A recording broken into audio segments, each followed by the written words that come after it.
বলিউডে শেষ হলো এক স্বর্ণালী অধ্যায়ের যাত্রা। ভারতের কিংবদন্তি নির্মাতা ও পরিচালক মহেশ ভাট আনুষ্ঠানিকভাবে সিনেমা পরিচালনা থেকে অবসরের ঘোষণা দিয়েছেন।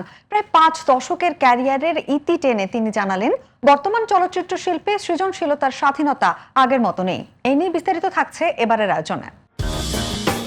বলিউডের জনপ্রিয় নির্মাতা, চিত্রনাট্যকার ও প্রযোজক মহেশ ভাটের 2020 সালে মুক্তিপ্রাপ্ত সড়ক 2 ছিল তার পরিচালিত শেষ সিনেমা।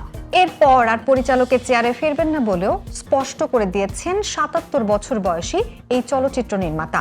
সম্প্রতি এক সাক্ষাৎকারে মহেশ ভাট বলেন, বর্তমান সময়ের চলচ্চিত্র নির্মাণ অনেকটাই ডেটা চালিত এবং ব্যবসায়িক হিসাব নিকাশ নির্ভর হয়ে উঠেছে।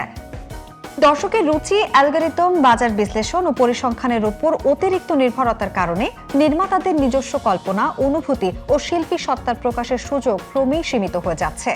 এমন পরিবেশে নিজের মতো করে গল্প বলার স্বাধীনতা তিনি আর অনুভব করেন না বলেই পরিচালনা থেকে সরে দাঁড়ানোর সিদ্ধান্ত নিয়েছেন। যদিও পরিচালনা থেকে অবসর নিয়েছেন, তবুও চলচ্চিত্রের সঙ্গে তার সম্পর্ক পুরোপুরি শেষ হচ্ছে না। ভবিষ্যতেও গল্প, চিত্রনাট্য, প্রযোজনা এবং নতুন নির্মাতাদের পরামর্শ দেওয়ার মাধ্যমে চলচ্চিত্র অঙ্গনের সঙ্গে যুক্ত থাকবেন বলে জানিয়েছেন তিনি। মহেশ ভাটের এই ঘোষণার মধ্য দিয়ে বলিউডের এক প্রজন্মের চলচ্চিত্র নির্মাণের ইতিহাসে যুক্ত হলো নতুন একটি অধ্যায়ের সমাপ্তি। তবে তার নির্মিত অসংখ্য কালজয়ী সিনেমা ভবিষ্যতেও চলচ্চিত্র প্রেমীদের কাছে অনুপ্রেরণার উৎস হয়ে থাকবে।